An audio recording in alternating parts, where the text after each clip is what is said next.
Hi everyone, welcome back to Tuesday Talks. Our guest today is Shilpa Mehra. I hope I'm pronouncing this right. Please introduce yourself. Okay, great. I will do that. My name is Shilpa Mehra. I am a lawyer by profession. I'm the fourth generation in a family of lawyers. I came to the UAE in 1994 in January after I got married. I have worked in a local law firm in the beginning where I picked up the knowledge of the local laws here. I took a break from my regular office job at the time when I was having my two sons. And then I went back to a regular office job in 2001 when I joined an international marine company as their in house legal advisor. That was a major breakthrough for me because my knowledge and my reach went from local to international since the company had 30 offices worldwide. I love sharing my thoughts, and the best way for me to do that is to write. So I thoroughly enjoy writing. I write for a local magazine as well as for Courage Times. So that is me in a nutshell. Amazing, amazing. So so our topic for today, the title is called Attitude. And before we get into talking about what happened with you and your life death experience as you describe it, can you tell us a little bit about your upbringing? How I'd like to hear about how your attitude was. I don't know if it changed before, after the accident, uh, but I would like to hear about that. I am actually really happy, Latifa, that you asked this question because I think our upbringing and our experiences, they have a huge role in shaping our attitude. I'm going to share a little bit about my childhood with you because there are some influences from there that remain in my life till now. I was brought up in a very loving family. I had a beautiful childhood, love, care, warmth, sharing, caring. I am the youngest of my four siblings. And, our house, I used to joke with my mother that she should put guest house outside our house because there were always people. The doorbell was ringing, the dog was barking, and there was tea being made all the time. So, people say that I have good communication skills or I have interpersonal skills. I think that is because I was chatting with my little cousin who was 5 years old, as well as a grandmom who was 80 years old. So it just becomes a part of you to be able to communicate with people, to be able to relate to people. And I think a lot of it has got to do with my parents. My mom, her name is Madhu, which means honey in Hindi. And she was just so sweet and loving to everybody. And, you know, being nice to people, I saw that almost from the day I was born. So it became like, you're supposed to talk nicely to people. If you can do something for someone, do something for someone. She was always like loving, giving, caring, welcoming. My dad is a very busy lawyer. He doesn't have the time to have a cup of tea with you, but if you want any help, he is always there.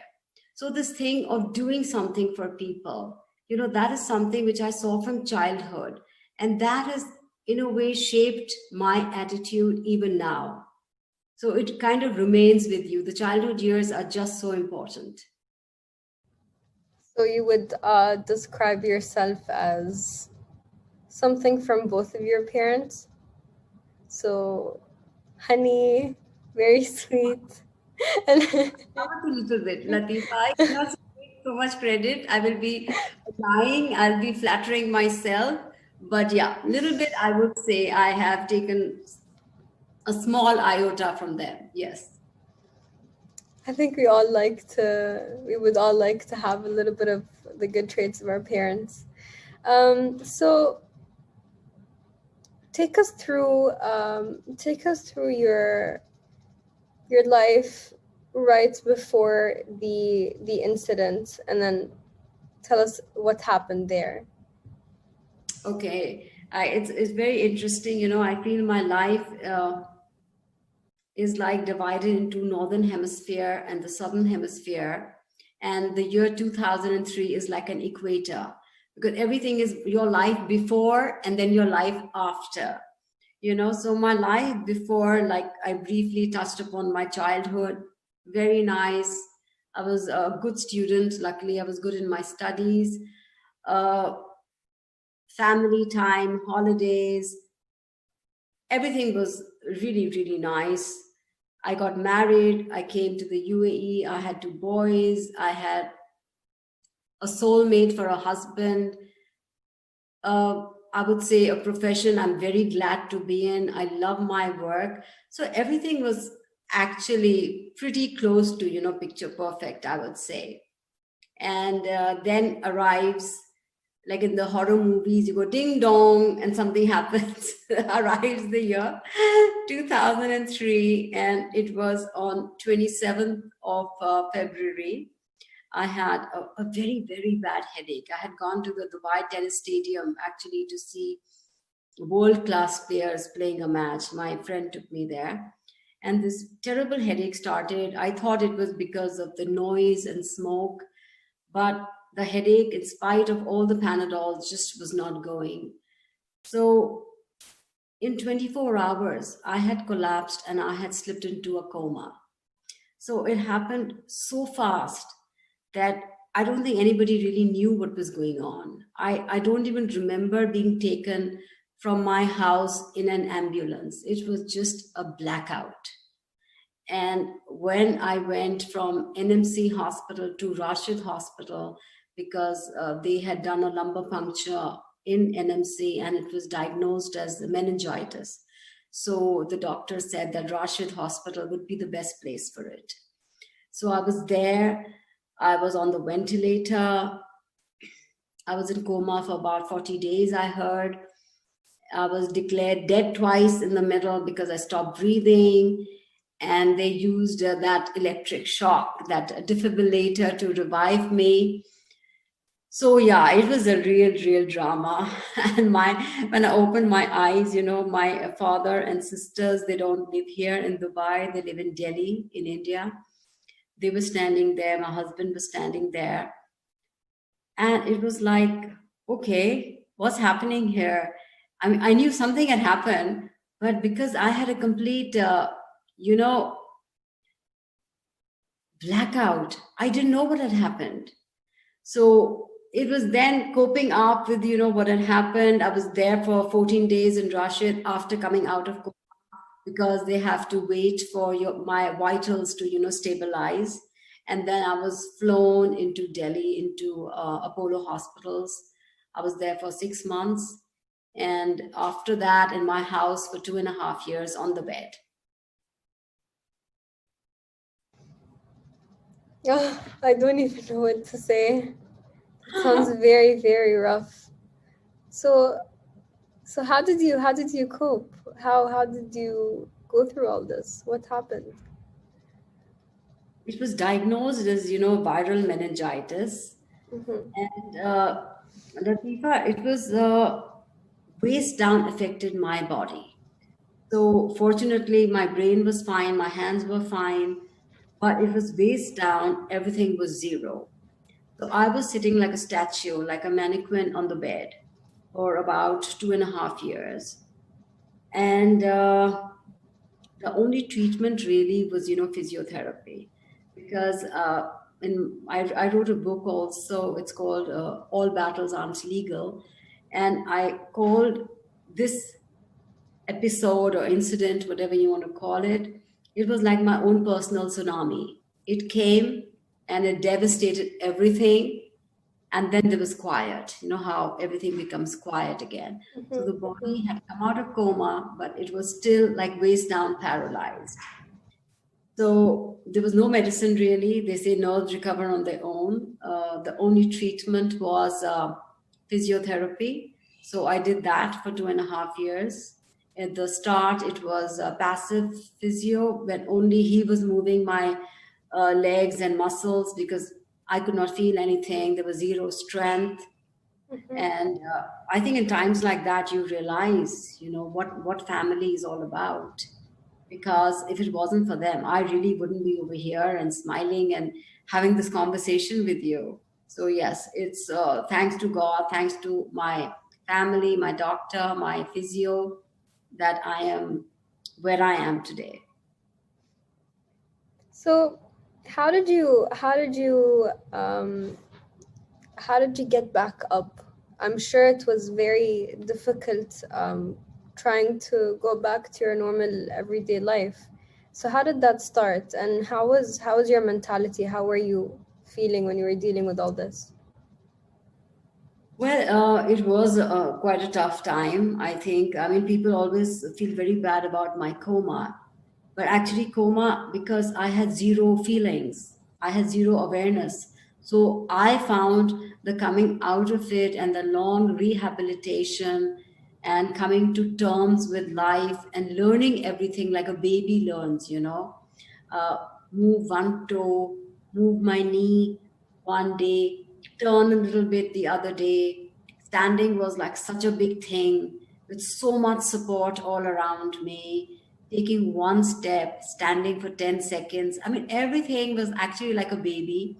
And because my two kids were already born, I was having like a kind of a rewind happening in my mind, because I remember them doing this, doing that. But of course, children, I think the beauty is because they are not aware, they don't feel scared. They'll take one step, they'll fall, they'll get up, they'll again take a step. We adults, we are so scared of this, that. We know that if we fall, we'll injure ourselves, we can fracture something. So that was like a big difference, of course, between me and a child. But I think the support of everybody was phenomenal in helping me. They had prayed to all the gods, they were there every day. So my morale, my emotional strength, and what they call mental strength was very high because of them. So that really made a huge difference in my coming back to life. And of course, physio was the only thing that was physically helping me to get there, you know. Mm-hmm. Mm-hmm. So that all happened between 2003 when I fell sick up to September 2005 when I said, okay, now I want to take charge of my life. I'm catching a flight back to Dubai and I am going back, and I got my kids admission, and I told my husband, let's start. Let's start all over again. I am sure we can do this. So then it was like just trying to do everything normal with my walker. It was wonderful to eat food on the table, not on the hospital bed, to go to the kitchen, open the fridge, and not be pressing a remote bell from my bed that I want this, can you get me this? Doing homework with my kids. There was, small, small things that actually we people, we don't realize every day how lucky and how blessed we are. But when something is taken away from us and then given to us, everything is like a wow. Yeah, you So start to appreciate the little things in life. yes, exactly. I got goosebumps. Wow. So can you walk us through your mental journey in all this? I think I am a big fan of the human brain Mm-hmm. because I got these words that I'm sharing with you, Latifa, for everybody's benefit. He was a leading neurologist who came to meet me on the first day when my Delhi hospital. And he said, you're very lucky that nothing has happened to your brain because we have physiotherapy for arms and legs. We don't have physio for the brain. So it was something so non medical, but yet so human that he said. And I think that kind of set my path of gratitude, that thank God nothing has happened to my brain. that was such a, I would say, a motivating factor, that everything that I was doing was, when you're coming from ground zero, everything is, you're building up. So everything that I was doing like almost for the first time in my second life, not in my first life, because I'm kind of reborn. The doctors also call me a, medical miracle. Uh, I think uh, if you have the family love and support, you have a sense of gratitude. I think the most important attitude which one can have is an attitude of gratitude. It makes life easier to deal with, challenges, because I had my illness, somebody else can have some other issue. Right now the whole world is dealing with COVID, a big challenge. But I think your attitude to overcome difficulties, first to accept them and then to overcome them in whatever strength you can gain from whatever source. If it's from your family, if it's from some practice that you do, if it's from your work, your fitness regime, whatever support you can get. And it's your mental health forum. I would love to say that don't be shy to ask for help. I was not shy. I'm still not shy. If I need a helping hand, I ask for it. If the walk looks difficult, I ask for a wheelchair. I use my walker. I am not ashamed. So I think this whole stigma of asking for help, it's a big problem. And I'm glad that you are on mental health are, talking about so many issues. So all these things, they really helped me.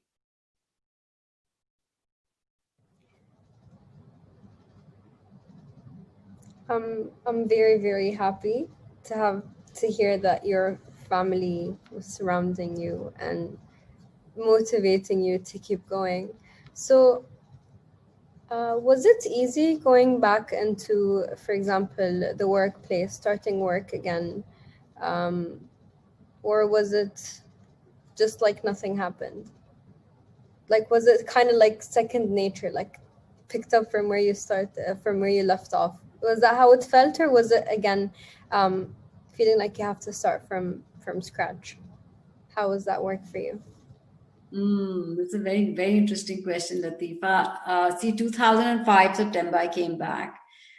So first, it was like just getting into the mode, because I had been out of my house in Dubai for 2.5 years. So it was really getting back to it, getting the children back to school and settling in. And then I got in touch with my clients. I didn't think of joining a regular office, but fortunately I'm a lawyer. I can do some work from the house. So I started off with small random assignments, I would say. I had meetings also. Many of them were kind enough to come to my house. A few places I went. So all that was happening. And then, I mean, it was a beautiful stroke of, I think, destiny, that the same company where I was working when I slipped into a coma, uh, they had a requirement for an in-house lawyer. And in 2010, they contacted me.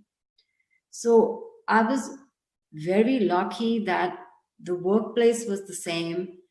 The contracts, the scope of work was the same. The management had changed. So there were new people, but very understanding, so like receptive. They made me feel so at home.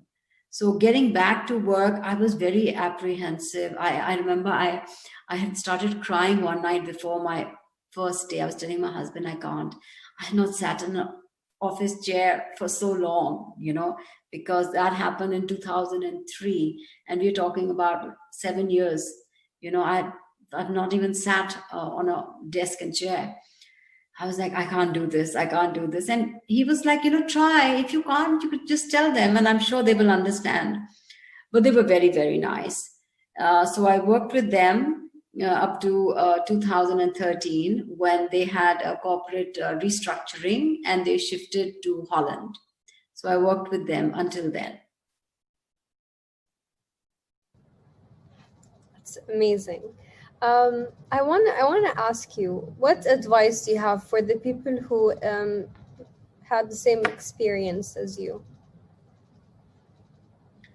First of all, Latifa, I don't want anybody to have an experience like mine.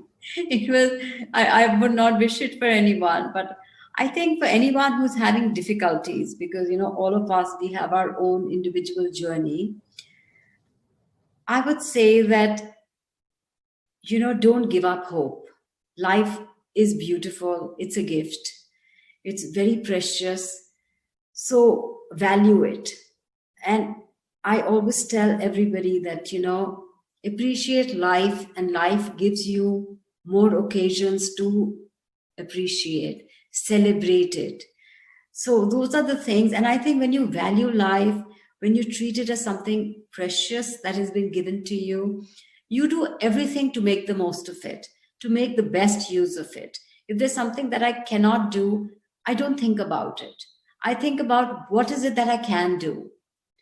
Because, they say whatever we think, we kind of magnify, it kind of manifests in our life. So I don't think of, I can't do this, I can't do this, I can't do this. No, I'm always thinking, okay, I can do this. I can write an article, I can talk to Latifa, I can make a contract, I can do this.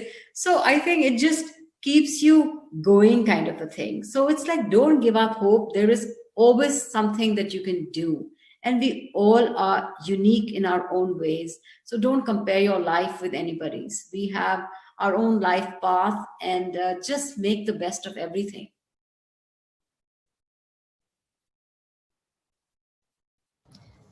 Sorry. So before we move on, guys, for our viewers on our Insta Live and for the ones on our Zoom call, if you have any questions, please write them down.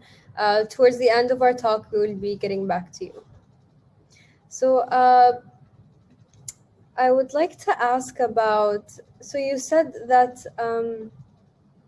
you stayed motivated through the tough time and it helped you move on and get back up. But my question is, were there any reality slaps? Anything that you did not experience or did not maybe pay attention to until after your incident? Yeah, I think there were like loads of reality slaps, because Yeah, as in like they could be seen as lessons or something. So if you could share those with us. absolutely. I think, the biggest lesson was that when you have everything going for you don't even know about it. You don't realize it. You don't appreciate it. So suddenly, when everything is taken away from you, you're just like a statue on the bed. Everything is like a, reality for you. Everything is a lesson for you. And the biggest thing is to just then say, wow, I can do this today and I can do that tomorrow. And it's looking forward to the next day. So I think hope is a very big thing that keeps us going. And I think challenges come, you can call them lessons, you can call them reality slaps. But it was like, this has happened. Now, what is it that I can do about it? That was my, I would say, realization or my lesson. And I still use it every day that, okay, this is a problem. What can I do about it? Because there will always be problems, but we have to deal with them. And we have to find the best way to deal with them. I'll give you a very small example, Latifa. This is not during my illness, but more recently. I had gone to Georgia, to Tbilisi, and I was talking to the hotel concierge of the best place to get the view. So he said, well, you can walk up like this. I don't know how many kilometers up a steep hill. So I said, well, I can't do that. So tell me something else, can I watch the most beautiful sunset? And he said, yeah, you can go up to, Uber till there. And after that, you have a tram and you have a lovely restaurant and you can see the sunset. So what I'm trying to say is that if something doesn't work for you, don't keep focusing on that and feeling bad for yourself. Find a way of whatever works for you. I am sure you'll find something. So if I have to tell people, like, stop complaining about what is not possible or what is not happening in your life. focus on something good. And wherever you divert your mind and your energy, things will happen. They do start to happen. I hear a lot of, I think that's the lawyer in you trying to find solutions. I'm very glad that that kind of, manifested into your attitude towards this whole thing. So it had a positive outcome. Uh, Sorry. Yeah, I wanna ask. So we spoke about COVID a bit earlier. Um, what's your view on it? As in, so much mental stress is being caused by COVID, and people are worried about loved ones. So how do you see the importance of family during COVID? Well, I think, whenever something that we love a lot is even in a little bit of danger, we, of course, tend to worry. We call more often. We want to be in touch. Like I stay away from my family that way. So, whatever we can do. But I think the only thing that can help us in any trouble situation, be it the COVID or be it the tsunami, is hope. So we can just hope that everybody follows the rules, maintains safety, be home, be safe, how we keep saying. And we just wish for these troubled times to be over very soon so everybody can be healthy and safe. So we're seeing a few questions here. I was actually just about to mention that. I mean, while hearing you speak, mashallah, all I can see is resilience, resilience, resilience. So how can one build mental resilience? Well, I am really not any author or coach or anything, I don't have any accreditations or qualifications to talk about this. I just have my own personal life experience that I'm sharing with you. And I think what kept me going, uh, you can call it, resilience, but was I find life very precious and I don't believe in giving up. So it's like whatever I can do to make it happen. When you value something, it's like asking a mother what motivates her to love her child. She doesn't need any motivation. She will love her child anyway until the last day of her life, So you can call it mother's love or mother's, resilience. So I love life. I love to live life to the fullest. And if the fullest has got modified for me that I cannot go for a trek, okay, never mind, I'll find something else that I can do with my life. So I think resilience is about also adapting. There's something that you cannot do, try to figure out what is it that you can do, find your space of happiness, of what makes you happy right now. If you think that you had no time for fitness because you had a very very busy job, maybe you can focus on that. Or you wanted to do yoga or meditation, or you wanted to write a book or something. Find something. An empty mind is a devil's workshop. So keep busy, keep engaged, keep looking for positives. And when you look for positives, you will value what you have. I think life is such a gift that to value it, you don't really need, resilience. Once you know, because it was snatched away from me and I got it back, I truly value it. So I don't really find it, resilience as such. I find it just appreciating it and living it to the fullest. Wonderful. So before we answer the next question, I just want to ask. So I'm sure there were many difficult days, maybe uh, during the incident or maybe after when you just started to get back up. How do you cope with those difficult days? Meaning, you're just having a very tough day and it's mentally stressful, or you're feeling sad, or how do you go through this? Because the next question is, how can we build a positive attitude? So how did you get over them? Okay, I think Or let's. maybe you can give us an example of a tough day for you. They were like small difficulties. there's such baby examples, because that time there was no COVID, but I think I'm always looking for options. And there, you very rightly said, probably it's the lawyer in me. We have the best situation, then we have the second best situation, the best scenario, and we all the time weighing up pros and cons. So my mind is very logical. That's the way I think. So if something is not happening, that idea is just shunned away. So I automatically start looking for the best option then available to me. So I was going to a restaurant that had steps. So that restaurant, the minute I saw steps, I said, no, we'll go from the poolside, because poolside is ground level. So there are very small examples that this is what you can't do, this is what you can do. So again, there were so many things, but I just shoo away the negative things. I sometimes just take a break. I have like a hot tub bath, a nice cup of coffee, speak to someone I really like, hear a favorite song of mine.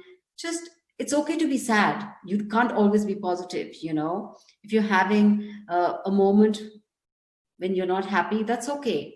We don't have to be so hard on ourselves. We don't have anything to prove to anybody. So take a break, how we say, we can take a day off. So have your moments, but the important part is to bounce back. So you take a break, you take a breather, but you have to bounce back, because like how I say again, life is too precious to just be sad. Very well said. Thank you so much. We have a question here that says, how important was discipline for you?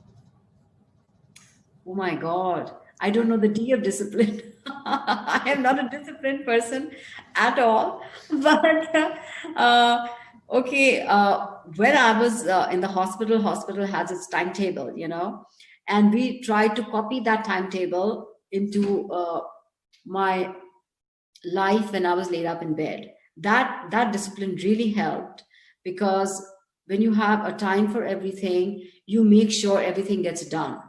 you know so that was very helpful, whether it was acupressure, it was meditation, it was physiotherapy. There was time to sleep, eat, meet people. I would write then also. I wrote my book actually when I was laid up in bed.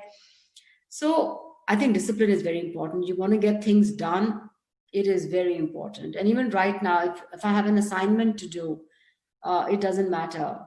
I am very disciplined when it comes to my work.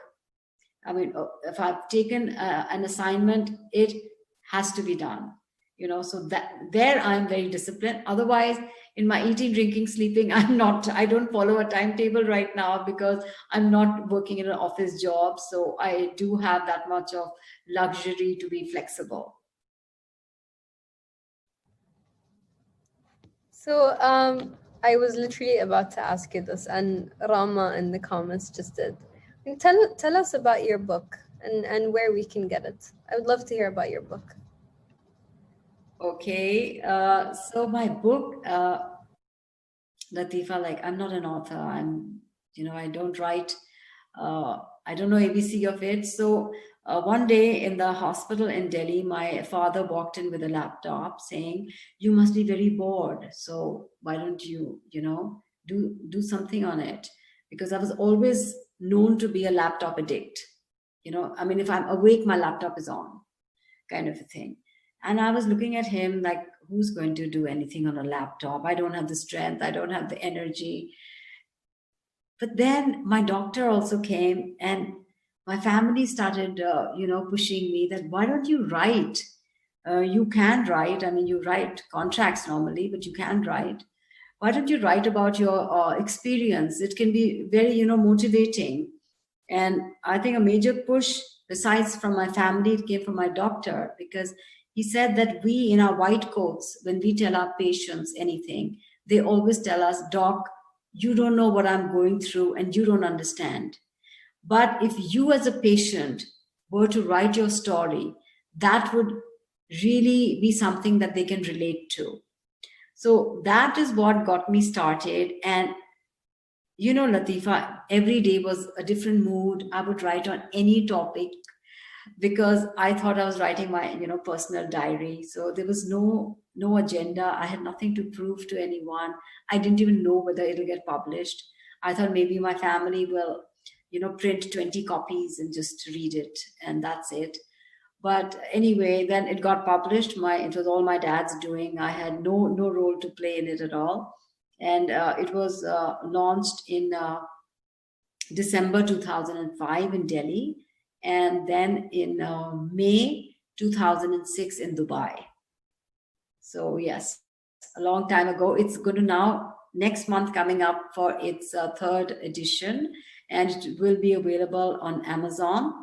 And the name of it is All Battles Aren't Legal.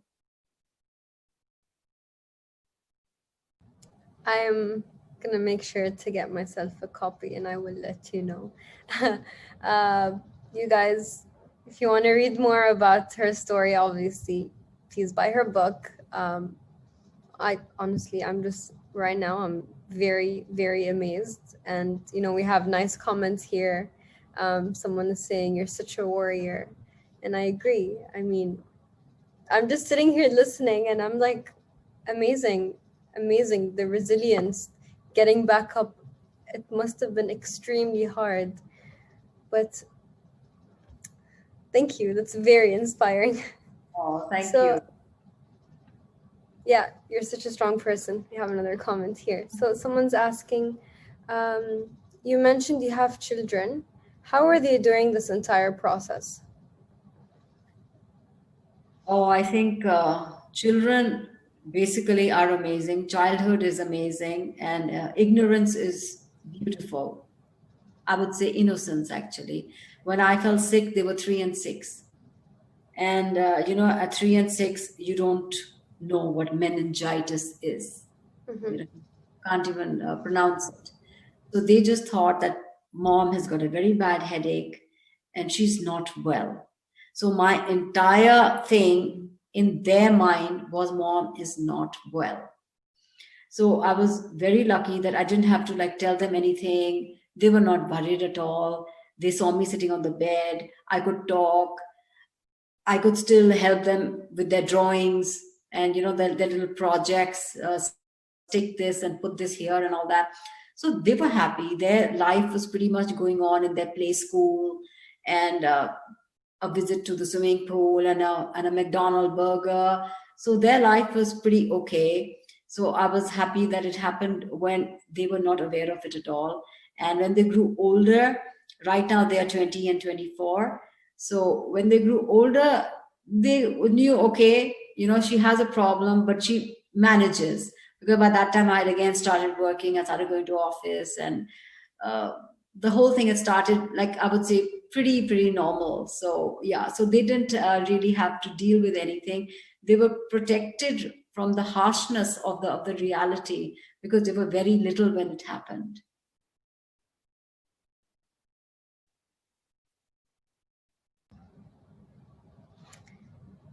That that is good news. And can you? How about your husband? If you're okay with me asking. uh, I really could not have managed such a pillar of strength. And some people, they don't like say too much, but like always there. I mean, there were times when I would be worried that, oh, the maid is going today. How will I do this? How will I manage this? It was always like, it's okay, relax, I'm here. So that kind of support, if you get, that's why when people call me strong, it's not me. It took an army of people to get me here. So I really cannot be sitting there like an army general and saying that I won the war. I did not. There was so much support from everywhere, and he played a huge role in it, of course.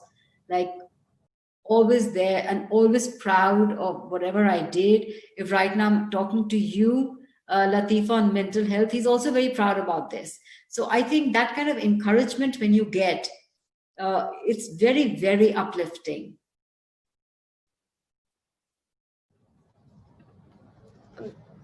So proud of you for your mental fortitude. You are a warrior, and it's so wonderful to hear about the support system um, about the support system around you. Um, Guys, if you have any questions, please ask them. You can ask them on our on IGTV, sorry, on our Insta Live or on our comments here on Zoom.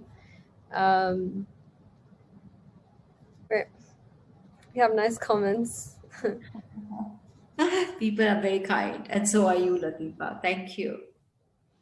I'm very, very glad to have had you on this. So, for this month, our campaign was women's mental health. And,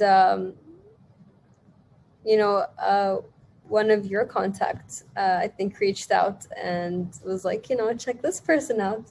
I was like, okay, sure, 1 second. And I read and I'm like, oh my God, it would be amazing to have her on Tuesday Talks. And I'm very, very happy that we started this month's campaign with you as our guest speaker. So I'd like to say thank you so, so much. And here we have another comment saying, I'm so impressed how strong of a person you are. We have a question here. What do you recommend if one doesn't have any hope? Or maybe if someone struggles to find hope? I would say you have to try harder. You just have to try harder to find hope because the sun will rise tomorrow morning. Just imagine if the sun gave up on us, you know. So don't give up. We all are unique. We've come onto this planet. Don't give importance to our birth date and the day we die. It's a little dash in the middle. Do something with the dash, and there is always something we can do. You just have to look harder to find that. And we all can do something, we can make a difference. We just have to push ourselves sometimes a little harder to find that, to find a meaning for life. And if nothing else, what I feel is when the minute you start to help other people also, that really makes you feel in a place where you feel very useful. Because many times people start to feel useless, that, oh, I can't do this. I'm not good for anything. Try doing something for somebody. And when you make a difference in somebody else's life, that makes a huge difference in your life. You suddenly start feeling important, you start feeling valued, somebody appreciates your efforts, you get to hear a thank you, bring a smile to someone's face, make a blind person cross the road, feed one hungry person. I mean, there's always something we can do. Somebody from your audience, Latifa, has asked this question. My question to that person would be that, you obviously have a roof on your head, you've got food to eat, you've got a laptop, you've got Wi-Fi, you've got lots going for you. There are so many people in the world who don't have this, So how can we give up hope? We are very, very blessed to be in this Zoom conversation and be having this talk. So I think sometimes we just need to dig a little harder. There's so much Count the material. blessings. Yeah, just count your blessings. Yeah. Very well said. Thank you so much. We're also getting very nice comments again. A lot of people are moved and inspired by your story. Very nice. So before we wrap up, I wanna ask you again to just summarize your pearls of wisdom that you would like to share with our audience. Something to end our call with. I think, Latifa, my basic mantra, if I can say, is of gratitude. I think gratitude is like fertile soil. Whatever you sow in it, beautiful fruits come out of it. So when you are coming from a place of gratitude, you are automatically counting your blessings. You appreciate life, whatever life has given you, your loved ones. You don't crib simply because you're counting your blessings. The opposite. It's like a seesaw. If you're happy and you're grateful, you don't complain. So I love that seesaw, and I want to be in that part of it where I am grateful, so I don't crib. Because, and life has challenges. Who said life will not have challenges? I mean, I always say, and ECG also has to move up and down. If it goes in a straight line, it's not good news. So life will have its up and downs. It's supposed to. But we just have to face it, accept it, and if we count our blessings and we think about all that we have, it's a beautiful place to be in. And one more thing which I should mention over here, I wrote that in my book. There's a chapter, it's called Build a Wall. Because, Latifa, there are a lot of people who will be out there who are negative and who pull us down. They take away from our aura, from our energy. What I do when I'm stuck with those people is I just mentally shut down. So I will be sitting there, I'll be nodding my head, I'll have a little smile on my face, but I don't really listen. So for people who say that it's difficult to be positive because I got this situation, you have a negative boss in your office, you still have to go to office, build a sort of, I would say that would be your resilience, that you're having negativity coming your way but you're not letting it touch you. So build a sort of a wall, and invisible wall, which is not apparent to the person who you are talking to, but don't get affected so much. I think we take life too seriously. We are here for a short time. Let's enjoy ourselves, appreciate life, celebrate life, and it's beautiful. That's amazing. That's wonderful. And just one more thing, our title for this talk was attitude. Can you just give us a few words about it to end? Okay, so I am lucky, Latifa. From childhood, I have a positive bent of mind. So my attitude has been largely shaped from my childhood.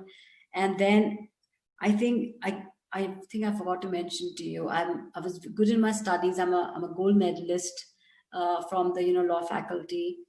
So I was very confident that way. I got into this job. I was the like top performer. I got the highest bonus in my company, kind of a thing. So, all those things, they really boost you. Thank you. They really boost you.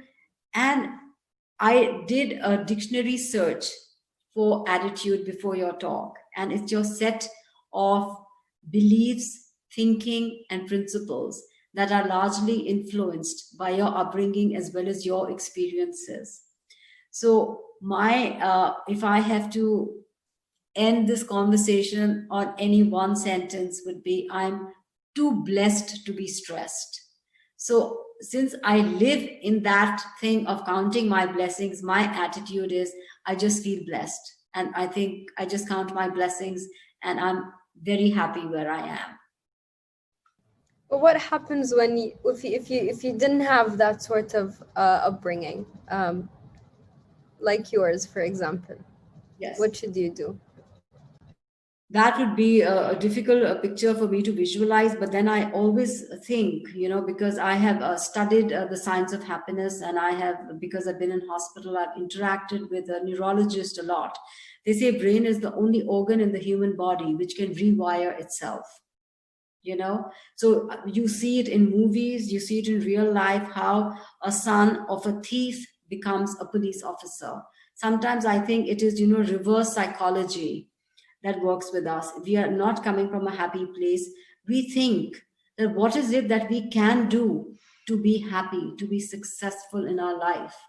So many times it is the reverse psychology that works for us. I can give you just one or two examples of this. I used to see some aunts of mine when in my childhood who would be non-stop talking about their children. And I thought in my mind that time that when I have kids, I will just say they are fine and stop there, because nobody wants to know too much about it. Then when I was laid up in bed during my illness, I had visitors who would come to me and be talking about their various health issues. And it was like, I'm not going to talk about them. They're my issues. I have to deal with them. I don't crib. So if anybody asked me, even when I was in hospital, I would just say I'm fine, which actually is a stupid answer, because if you're fine, why are you there in the hospital? But I did not want to answer all those questions and keep talking about what happened and what went wrong and everything. I would just say I'm fine, and I would just smile, and that would be the end of the conversation. So I think what this person asked, that what would have happened, I think I would have found something that, okay, all these things are wrong. What is it that I can do to make it right? And that's basically my thinking, that what what does help for me to arrive to my state of happiness. I mean, that is my attitude. What is it that I can do? Right. Very well said. Count your blessings. Try to look for the things to be grateful for. I think you can start there. Something that I usually recommend is every night, just list out 3 things that you're grateful for. And then if you keep at it, sometimes throughout the day, you will be actively searching for those things that you would like to remember at night when you're supposed to write down those 3 things. So then it's kind of a start. But just like she said, count your blessings. Try to find a way. There's always an option. Thank you so much for being our guest speaker. Thank you so much. Your stories have been inspiring. It's amazing. No, thank you so much, Latifa. I've really enjoyed being here, and I am so glad you have this platform of mental health. It is the most talked about topic nowadays, and so very important. With the physical world coming to a halt, it's all about being here and what is going on over here. So, thank you so much for all the great work that you are doing. You're doing us all a favor. Thank you. Thank you so much. I'm very flattered. Okay, guys, please watch out for our next Tuesday talks. We would love if you guys attend as well. We would love for you to attend as well, Ms. Shilpa.